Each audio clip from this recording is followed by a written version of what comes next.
என்னது இது Demonte colony DD அப்படின்னு நம்ம பார்த்த பல பேப்பர்களுடைய வாசனை வீசுதப்பா அப்படின்னு இந்த ராஜாசா படத்துடைய டீசரை பார்த்து நிறைய பேர் பேசிட்டு இருக்காங்க. ஸோ இந்த டீசர் எப்படி இருக்கு, பாசிட்டிவ் என்ன விஷயங்கள்லாம் கொஞ்சம் சந்தேகமா இருக்கு, பார்த்துருவோமா? இந்த ராஜாசா படம் ஒரு மிகப்பெரிய எதிர்பார்ப்பு இந்த படத்துக்கு இருக்குது. காரணம் இந்த ஹாரர் ஃபேண்டசி அப்படின்னாலே மக்கள் மத்தியில் ஒரு எதிர்பார்ப்பு எப்பவுமே இருக்கும். குறிப்பா பிரபாஸோடைய படங்கள் எல்லாமே பாக்ஸ் ஆபீஸ்ல மிகப்பெரிய சாதனைகளை படைச்சிட்டு வருது. அந்த வகையில இந்த டீசர்ல அவங்க என்ன சொல்ல வர்றாங்க அப்படின்னு ஃபர்ஸ்ட் பார்க்கலாம். டீசர் ஸ்டார்டிங்ல பாத்தீங்கன்னா இந்த வீடு என் தேகம், இந்த சொத்து என் பிராணம், மரணத்துக்கு பின்னாடியும் இதை நான் தான் அனுபவிப்பேன் அப்படின்னு சொல்றாங்க. இதன் மூலமா ஒண்ணு புரியுது, இது ஒரு கேஸ்டல், யாருமே உள்ள வர முடியாது. அப்படி உள்ள வந்தாங்கன்னா யாராலையுமே வெளியில போக முடியாது. இது கிட்டத்தட்ட ஒரு டெம்ப்ளேட் ஸ்டோரியா தான் தெரியுது. ஏன்னா கிட்டத்தட்ட நிறைய ஹாரர் ஸ்டோரியில அதே மாதிரி தான் இருக்கும். ஆனா நோக்கம் தான் ஏன் உள்ள வர்றாங்க வெளியில போறாங்க அப்படிங்கிறது மாறும். ஸோ இந்த டீசரை பொறுத்த வரைக்கும் கொஞ்சம் டேஞ்சரஸான காட்சிகள்லாம் காட்டினாங்க. அதாவது ஹாரர் ஸ்டோரிக்கு ஏற்ற மாதிரி காட்டினாங்க. பயங்கரமான கேட்டு, குரொக்கடைலு, அப்புறம் பேய் போட்டோக்குள்ள இருந்து வர்ற மாதிரிலாம் நிறைய காட்டினாங்க. அதெல்லாம் இன்ட்ரெஸ்டிங்காக தான் இருந்துச்சு. இதுக்கு அப்புறம் தான் பிரபாஸை காட்டினாங்க. அவரை பார்த்த உடனே ஒன்று நமக்கு ஃபீல் ஆயிடுச்சு. அதாவது பயங்கர ஃபன்னான மாசான ஹீரோவா இந்த படத்துல வரப்போறாரு. ஒரு டெம்ப்ளேட் ஹீரோக்கான ஸ்ட்ரக்சர் தான். ஏன்னா அவர் வர்ற ஃப்ரேம் எல்லாம் அப்படி செதறுது. ஒவ்வொரு சீனும் அவர் காட்ட குறிப்பா ஒரு ஃபைட் சீன்லாம் காட்டுறாங்க. ஒரு அடி அடிக்கிறாரு, சுற்றி ஒரு 100 பேர் பறக்குறாங்க. இதெல்லாம் தெலுங்கு படத்துல என்ன நடந்துகிட்டு தான் இருக்கு. ஸோ அந்த மாதிரி ஒரு சரியான மாஸ் ஹீரோவா காட்டியிருக்கிறாங்க. ரொம்ப ஸ்டைலா இருந்தாரு. இப்போ ஹீரோ வந்தா ஹீரோயினி கண்டிப்பா வந்தே ஆகணும்ல. ஸோ ஒண்ணுக்கு நாங்க 3 தரோம் அப்படின்னு நிதி அகர்வால், மாளவிகா மோகன், ரித்தி குமார் அப்படின்னு 3 ஹீரோனை இறக்கி இருக்கிறாங்க. 3 பேருமே அழகா இருக்கிறாங்க. ஸோ டீசர்ல பார்க்கும்போது ஒன்று நல்லாவே புரிஞ்சிச்சு. என்ன அப்படின்னா இது 2 காலகட்டத்தில் எடுத்திருக்கிறாங்க. அதாவது ஒரு பீரியடிக் ஃபிலிம் தான் காட்டுறாங்க. ஏன்னா எப்பவுமே ஒரு கோஸ்ட் படம் அப்படின்னா அதுக்கு ஒரு ஃபிளாஷ்பேக் இருந்தே ஆகணும். ஏன்னா கோஸ்ட்லாம் அப்படிதான் வருவாங்க. ஸோ இந்த 3 ஹீரோயின்ஸும் ஹீரோவும் உள்ள போறாங்க அந்த கேஸ்டலுக்குள்ள.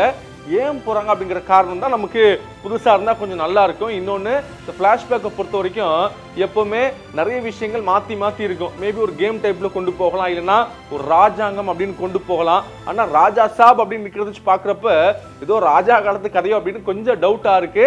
அந்த வகையில 2 விஷயம் இந்த டீசர்ல நமக்கு புரியுது. அதாவது இந்த கேஸ்ட்ல பாத்தீங்கன்னா நல்ல மக்கள் வாழ்ந்துருக்காங்க அப்படின்னு காட்டுற விதமாகவும் சில காட்சிகள் இருக்கு.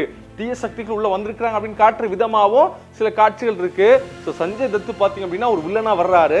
ஆனா அவரு 2 காலகட்டத்திலயும் இருக்கிறாரு அப்படிங்கிற மாதிரி காட்டுறாங்க. ஸோ அவருடைய கேரக்டர் கண்டிப்பா இன்ட்ரெஸ்டிங்கா இருக்குமோன்னு தோணுது. இந்த விஷயங்கள் தான் நம்ம டீகோடிங் பண்ணும்போது நமக்கு புரிஞ்சிச்சு.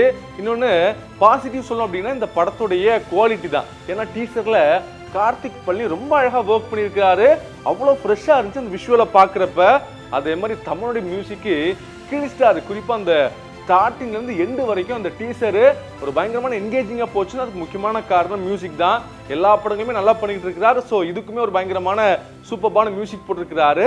ஸோ இந்த படத்தை பொறுத்த வரைக்கும் தமிழ் ஆடியன்ஸை கனெக்ட் பண்ற விதமா சில விஷயங்கள்லாம் வச்சிருக்கிறாங்க. குறிப்பா சமுத்திரக்கனி இந்த படத்துல இருக்கிறாரு.